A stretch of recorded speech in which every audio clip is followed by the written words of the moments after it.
Okay, I want us to finish. Remember on the previous video, we worked on this one. We've managed to show that A is equal to 1 over 3, B is equal to 2.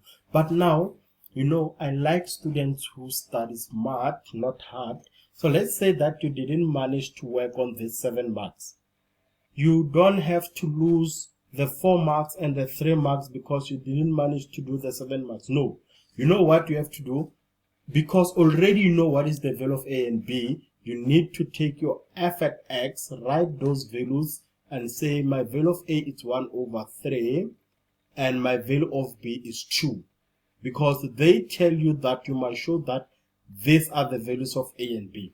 So now the question, and now on this one we'll focus on B. Determine the values of x for which f prime at x divided by x is greater or equal to 0. First thing, we need f prime at x, and remember on our previous video we were doing the derivative, but now let's bring the 3 down. If we bring the 3 down, can you see that we're going to have x, because the 3 will cancel. It's like saying 3 times 1 over 3, this cancel, we left with 1, so we're going to have x to the power 3 with minus 1, which is x squared. So now we do the same for 2x squared. We bring the 2 down, it will be 2 times 2 is 4. We subtract 1 from that, 2 left with x, and the derivative of minus 3 is just 0. So now this is what we have. We need to take this f at x, divide it by this x. So I have to divide this by x, but to make everything simple, remember if I have A over B, okay, let's put it like this. Let's say I have A plus B. I have A plus B over C.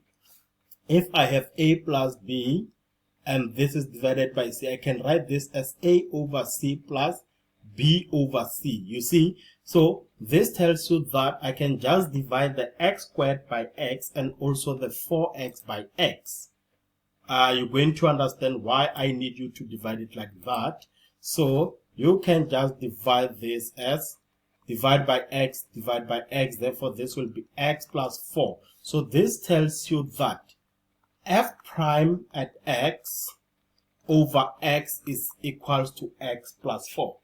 So now we're going to take this x plus 4, we're going to take the x plus 4. They say that this x plus 4 is greater, so it's like, but now before, let's talk about the condition. You see this x, it must never be equal to 0, because if it's equal to 0, we're going to get something like undefined. We're going to get an error. It can never be equal to 0. So now we need to take this x plus 4, say greater or equal to 0, and solve for x. So the 4 will go to the other side. So our solution will be x is greater or equal to minus 4. But now remember, x must not be equal to what? X must not be equal to 0. This is how simple the problem is. So now this is easy. If you're struggling with A and B to prove, you need to make sure that you get the 4 and the 3 at least. Né? So now they say that determine the values of x for which f is concave up. When you see the word concave up, you know what you have to do. You need to find the second derivative, of x. When we say concave up, it's where the second derivative is what? The second derivative is greater than 0. Then we can say this is concave up. You need to check the second derivative. So now we're going to say the second derivative. What will be the second derivative for this problem? The second derivative must be greater than 0. So now if this is your first derivative, the second derivative is just, remember, first derivative was x squared plus 4x. So the second derivative, we need to derive the first derivative, which will give us 2x plus 4, which is greater than 0. Then you solve for x. So when you solve for x, the 4 will go on the other side. You'll have what? You'll have 2x greater than minus 4.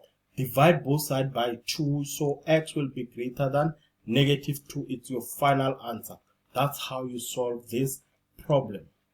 Where is this concave up? So maybe They can change the question and say, where is the graph concave down?